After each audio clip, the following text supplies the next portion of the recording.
มากินนอกก็ได้โอ้เมียบ่เฮ็ดให้มาหากินเองได้แล้วสวัสดีเด้อน้ำรถกับเขาไว้เช้านี้เดี๋ยวเพิ่นก็มาแต่เวียกพี่น้องเอ้ยเอามาดอกข้าวเที่ยงก่อนมาหน่อยสิเขาไป ทางนอกบ่ไปกินบ่น่ะ ยังแล้วน้องกินน้ำลังเพิ่นนะ ว่ากินพร้อมกันแล้วมันจังแซ่บเนาะบ่เอ้ยจะไปกินน้ำหลังนี่ล่ะไปกินโลด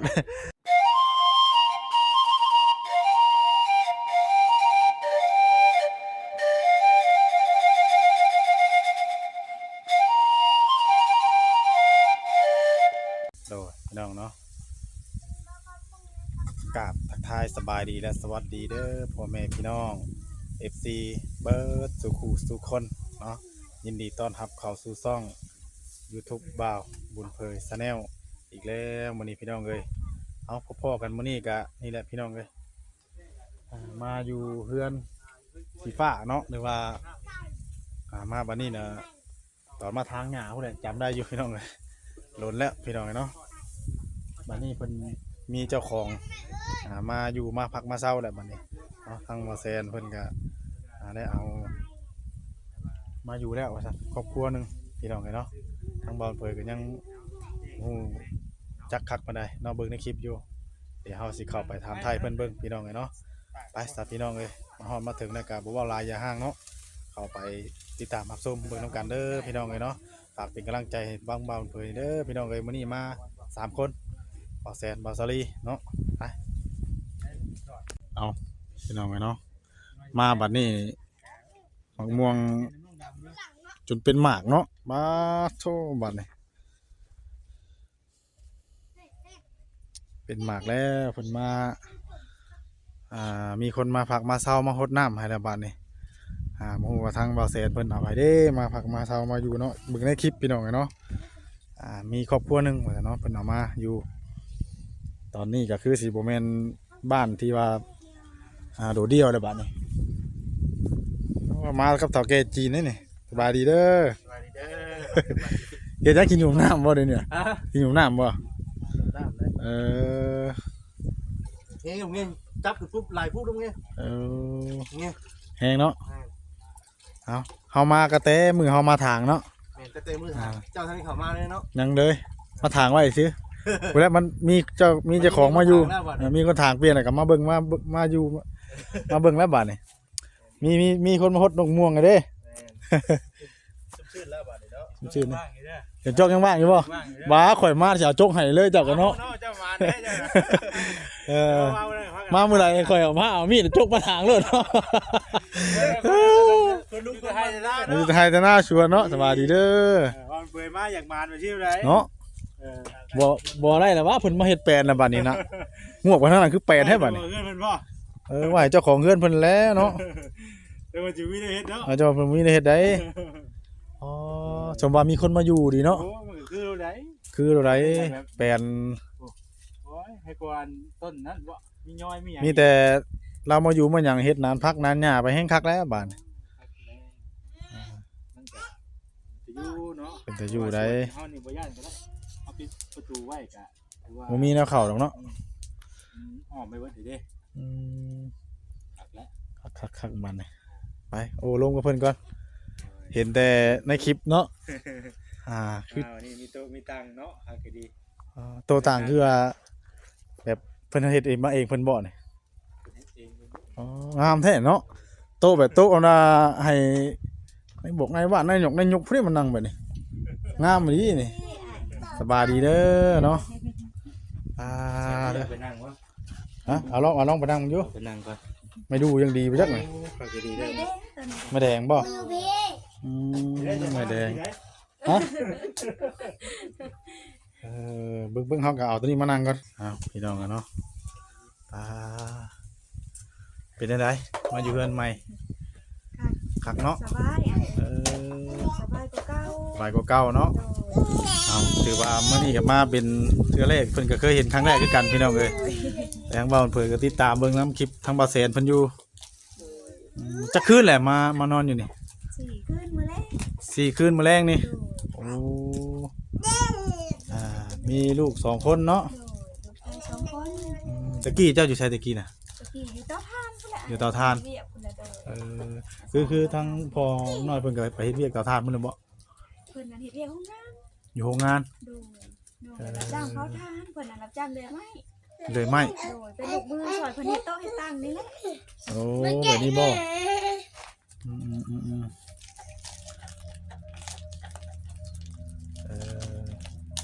เฮ็ดงานต่อทาน คือช่วงนี้ก็บ่ได้ไปช่วงนี้เนาะ แล้วไอ้ ฮะ แล้ว แล้ว โดย ว้าวแล้ว คือแล้วก็ได้เฮาแบบบ่ได้ไปเลยบ่คือแบบมีงานไหนก็ไปอีกบ่คือนี่ได โดยแล้วเต้านึง แล้วเตานึง โดยแล้วก็ว่าอยู่อุ่นเพื่อนอุ่นซ่านก็ เนาะมาอยู่ใหม่บ่ อยู่มาก่อนต้องเห็นแล้วเว้นก็อยู่รอบมาก่อนว่ะและเพิ่นว่าเผื่อจะเจอลงไป ไกลอยู่บ่อยู่ไส ใกล้ลุมผู้เล็กผู้ในบ้าน อยู่ในบ้านพุ่น โดย โอ้แสดงว่า4คนเนาะ โดยสี่คน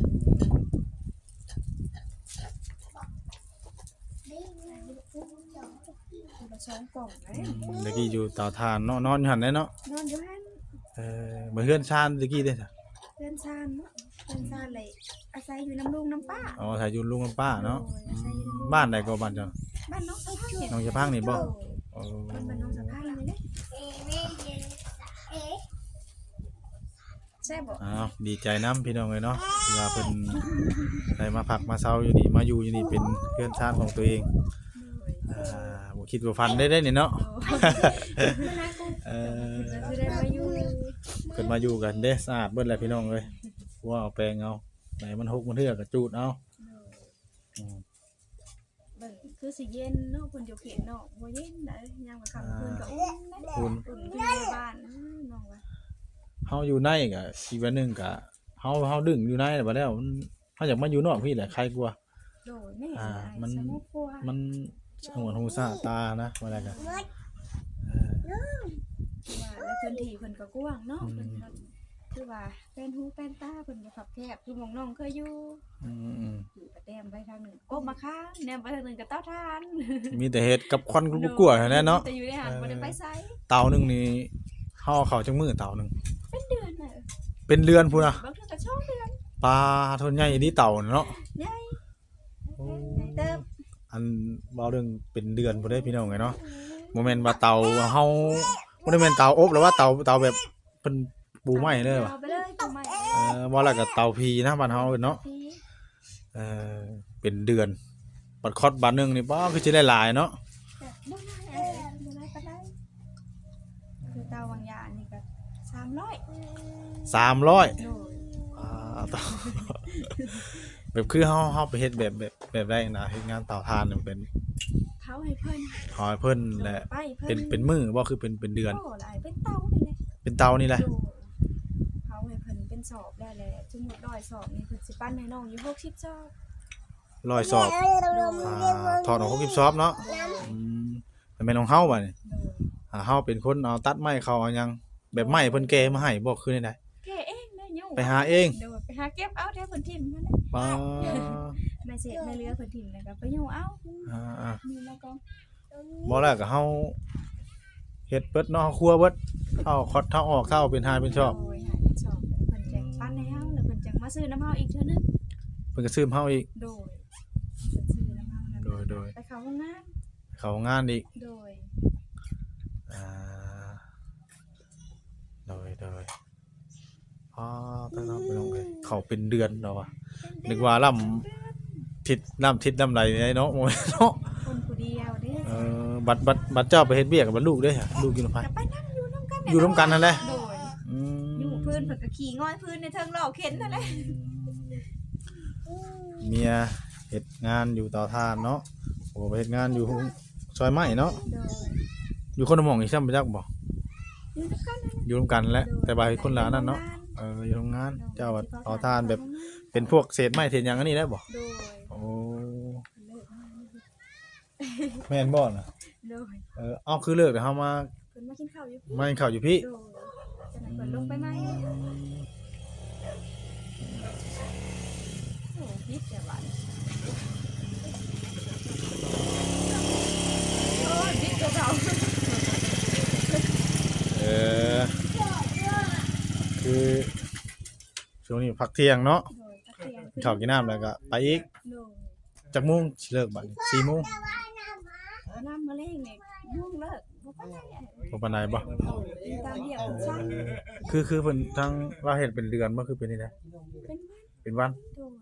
วันหนึงเท่าไหร่ บ่ได้อะบ่ได้ โดย แต่เวียกน้อยเวียกหลาย ใช่แม่เอาอยู่น้ำเพิ่น เออจักปีแล้วเจ้าไปเฮ็ดอยู่หั่น น้องบ่ตั้งแต่ลูกคุณน่ะยังน้อยพุ่นละอ้ายเอ้ย ผู้กกหั่นบ่ โดยไว้อยู่ในอู่ในห้องค้างพุ่นแหละแล้วก็เข้าทานเนาะบางเทื่อกลางเว้นเพิ่นบ่อยู่ก็เฮ็ดกลางคืน เฮ็ดกลางคืนอีก โดยได้ไผเฮ็ด ต่อหันนะ โดย อ่า บางเทื่อกลางเว้นแดดร้อนมันนี่ก็เฮ็ดบ่ได้ เฮ็ดบ่ได้เนาะ จะโดยก็ได้ อาศัยอากาศตอนกลางคืนแล้วมันอากาศเย็นเนาะ โดย พอได้ซื้ออยู่ซื้อกินพี่น้องเอ้ยบ่เฮ็ดก็บ่มีเนาะ แม่บ่เฮ็ดก็บ่มี อ่า คือ แบบ ผัวน้องเพิ่นบางเทื่อเพิ่นจะให้เพิ่นก็ให้บางเทื่อเพิ่นบ่ทันบ่ทวงบ่ทันเพิ่นก็บ่ทันให้เพิ่นก็ให้ผู้อื่นก่อน โอ้แนวนี้เนาะ เตาถ่านหั่นแหละบางเทื่อเขาวนำซ้ำปลาบ่ทันมากก็อันเอาก่อนเด้อแล้วเตาสิมาทอก ซั่นบ่ ให้ก่อนโดย เอาเทื่อบ้านเฮาบ่มีเด้อจ้ะคือข้าวน้ำมันก็ซื้อแล้วบ่ ชื่อกินอ่า บ่มีก็หากู้หายืมไปซั่นเลยแล้วเตาแล้วก็ไม่ได้ไปคืนเพิ่น ถ้าหาถึงมือเฮาบ่มีเฮา โดย มันก็ต้องไปกู้ก่อน โดยไปกู้ไปยืมก่อน ถ้าเฮาเอาตัวทานมาจังไปใช้คืน โดย แล้วก็ไปซื้ออีกมันสิเหลือจักเท่าไหร่บาดนี่ มันก็บ่เหลือพอได้กินค่ะ พอได้กินอยู่เนาะ มีกิน คือสมมุติซะและเหลือซะ300,000เขาขัดสอบ600,000หาเนาะ อืม อันลูกจ่ายก่อนครึ่งหนึงเด้อแม่เด้อแล้วเต้าหน้าจังสิมาจ่ายอีก คือข้าวน้ำนะเฮาเอาเพิ่นนั่นล่ะบ่หรือว่าได้ อีกอยู่ห้องสีนี่แหละ โรงสีไปแล้วเนาะอีกบ่อนึงเนาะ เอาอยู่ห้องสี คือทุกมื้อนี้ได้ซะข้าวน้ำเป็นจังได๋ กินคือกัน ยังซื้อกินทุกมื้อเฮาซื้อไว้แล้วเฮาซื้อแบบมาเป็นสอบ เป็ บ่ น คือ สอบแล้วแหละ หรือว่าเป็นโลเป็นหยัง เป็น เป็นสอบเลย แบบ สอบหนึงนี่4คนนี่ได้บ่เดือนหรือว่าเดือน เดื ป อน ลาย หนึงบางเทื่อก็เดือนไป เดือนหนึงเนาะเอารายเดือนหนึง เดือนหนึง สอบละเดือนบ่ซักอ่ะ คือเดือนนี้ค่ะคือ10บ่ฮอดเด้เลี้ยงหมามาเต็ม โอ้ เลยตะกี้บ่ได้เลี้ยง จักโตนี่3โตบ่ 4โตให้คุณยาย 4โต มาหน่อยซ่า เอาสู่ชนไปแน่เนาะมีแต่ทั้งเล่าไปผู้เดียวก้อนช่วงนี้เนาะ ดูไปผู้เดียวไปนำกันกับบ่ได้นั่นนะรถก็อยากห้างแม่ บอกเลยเนาะ เพิ่นว่าบ่กล้าเอาไปนำเพิ่นว่าย่านตีนหน้ามันแล่นออกเพิ่นว่า คือมาทางรัดนี่บ่กินนี่พี่แม่นบ่นี่น่ะ โดยเพิ่นชอดปั๊มน้ำมันเพิ่นได้อ้าย ปั๊มน้ำมัน โดยเพิ่นชอดเอาปั๊มน้ำมั สำหรับปั๊มน้ำมัน โดย โอ้ หักน้องว่าใกล้กว่าพี่เด้อ ใกล้กว่าบ่ โดยมาแล้วแหว แต่บางนี่มันโค้งเลยเนาะ แม่น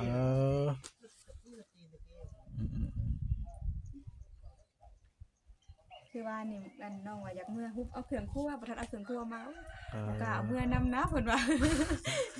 คือตอนนี้น่ะ มัแล่นออกนะเพิ่นว่า เอามาเบิดแล้วบัดนี้เนาะ โดยได้เอามา เครื่องครัวที่อยู่ที่นอนถือว่า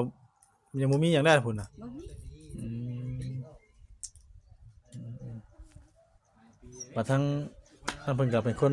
เดียวกันบ่เป็นบ้านเดียวกันบ่ บ่เพิ่นเป็นคนต่างบ้าน อยู่ไสก็ คนยมราช ยมราช โดย ยมราชนี่พูดได้เนาะ แม่นทาง ไกลอยู่เด้ พาพุ่นแหละ แค่คำม่วนพุ่น แม่น โอ้ เพิ่นก็มาเฮ็ดเวียกเพิ่นก็อยู่นี่หลายปีแล้วเพิ่นก็ ว่าแล้วก็มาได้กันแบบอยู่นี่เลยบ่ โดย เตาถ่านนี่เลย โดยน้องกับเผาทานเพิ่นก็เลื่อนไม้ เนาะ เอามาเก็บไว้มา น้องนั่นก็เผาถ่าน โดยโดย ครับอีหลีจ้ะพี่น้องเอ้ยมีครอบมีครัวอยู่พี่เลยอยู่เตาถ่านเลย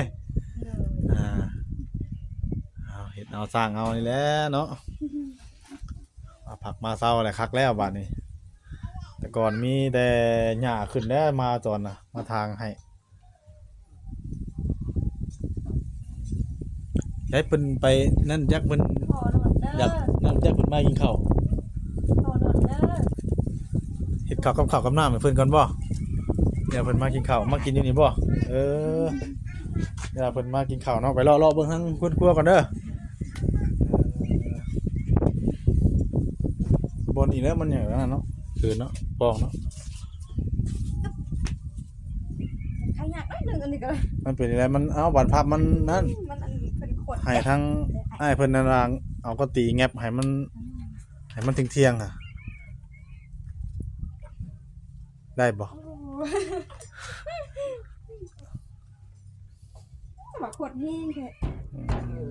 แต่ละมือก็บ่ได้ขดกันโอ้โตย เด้คักแล้วพี่น้องเอ้ยทั้งลูกเพิ่นก็เข้าโรงเรียนแล้วบ่นี่ เขาแล้วผู้หนึง เข้าผู้หนึงลูกกุ๊กกกเนาะ โดยผู้กุ๊กผู้หลานแล้วยัง บ่ได้ลืมถามชื่อเลยกินนี่เนาะ ชื่อทองมี เอาทองมีผู้ผัวได้จ้ะ สีดา สีดา โดย โอ้มีแต่แปลงเอาแหละน้องเลย โดย แปลงเอาเนี่ยเอาก็ตีหรือว่าเอาเด็กหยังมาครับแล้วก็เฮาก็ใส่อีกนิดนึง ขดแห้ง มันจะสบาย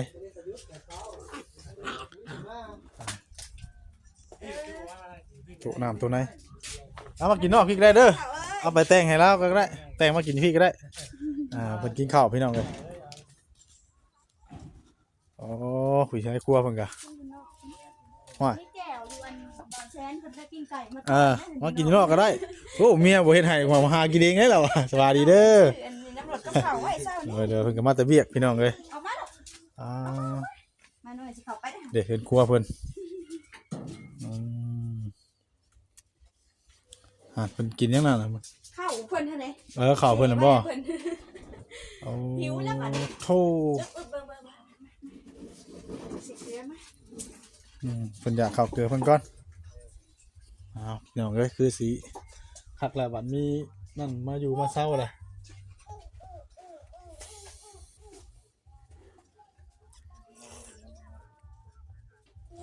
แซ่บบ่หามซื้อไหนเจ้าน่ะซื้อหยังก็ เขื่อน ซื้อหยังอะ สิดี ฮะ เป็นที่ ซื้อวิโอ้แซ่บบ่นุ่มน่ะ แคบ แซ่บเนาะเจ้าซื้อหยังเจ้าน่ะ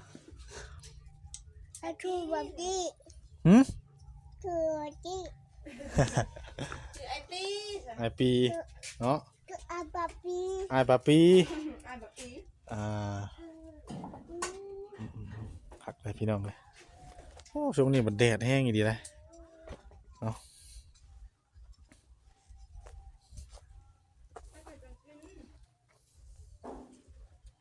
เกิดปัญหาคุณ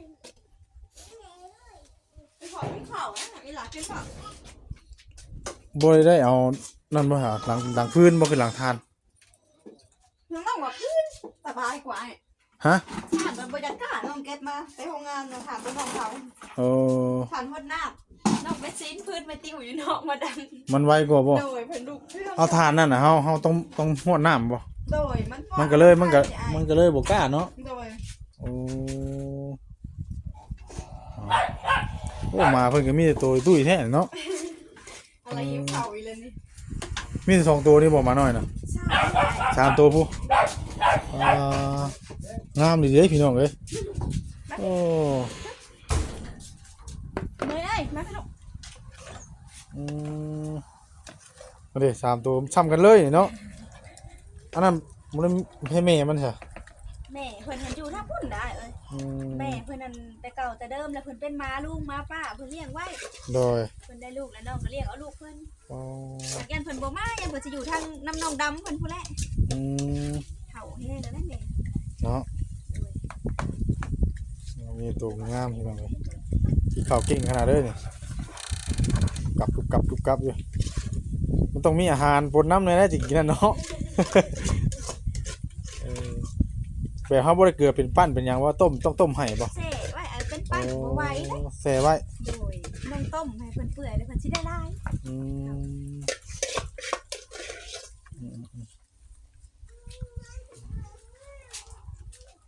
เอาประมาณนี้แหละพี่น้องไอ้น้องมื้อนี้ก็ทั้งมีน้องต้องมีเพิ่นเนาะครับน้องศิลาเพิ่นได้มาพักมาเซามาอยู่แล้วเนาะตอนนี้เพิ่นก็สิกินข้าวเที่ยงพี่น้องเอ้ยเนาะพักข้าวเที่ยงก่อนข้างนอกบ่ไปกินบ่น่ะ ยังแล้วน้องหั่นกินน้ำลังเพิ่นนะ ว่ากินพร้อมกันแล้วมันจังแซ่บเนาะบ่เอ้ยจะไปกินน้ำหลังนี่ล่ะไปกินรถสวัสดีเด้อเนาะ สวัสดี โอ้ย ให้ทั้งน้องเพิ่นไปกินข้าวกินน้ำกับผัวกันแล้วมีกำลังใจเนาะมากินข้าวผู้เดียวบ่อะไรอ่าโอเคสำหรับคลิปนี้ทั้งบ่าวเพิ่นก็จะได้ขอตัวอำลาพ่อแม่พี่น้องจบคลิปเพียงเท่านี้ซั่นแล้วเนาะพี่น้องเนาะผิดพลาดประการใดกราบขอโทษขออภัยเด้อพี่น้องเด้อเนาะดีใจแล้วมีผู้มาฮักมาเซาแล้วก็อบอุ่นคักพี่น้องเลยดีใจกับครอบครัวของทางน้องมีเพิ่นสบายดีเด้อพี่น้องเด้อเนาะ